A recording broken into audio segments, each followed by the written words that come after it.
सर्वाणीन्द्रिय कर्माणि प्राणकर्माणि चापरे आत्मसंयम योगाग्नौ जुह्वति జ్ఞానదీపితే.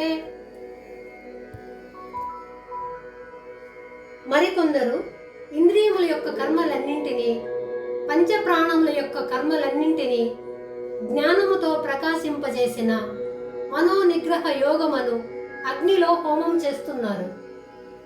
మోక్షప్రాప్తికి మనస్సు అనేది అడ్డుగా ఉంది. మనస్సు చాలా జన్మలలోనున్న చెడు సంస్కారములతో కూడి మహాబలంగా తయారై ఉన్నది. ఆ మనస్సును నిగ్రహించాలంటే ఇంద్రియాలను నిగ్రహించటం, ప్రాణాయామం మొదలైనవి తప్పకుండా అవసరం.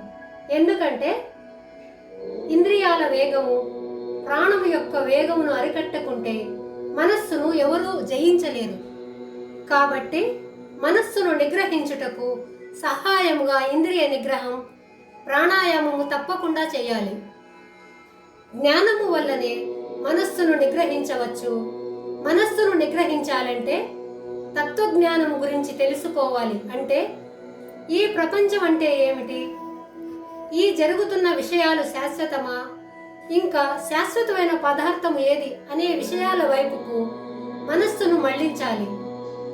ఇటువంటి తత్వజ్ఞానము వల్ల మనస్సు అశాశ్వతమైన విషయాలపైకి పరిగెత్తకుండా శాశ్వతమైన ఆత్మ వైపుకే ప్రయాణం చేస్తుంది. జ్ఞానముతో, తత్వ విచారణతోనే మనస్సును నిగ్రహించవచ్చు.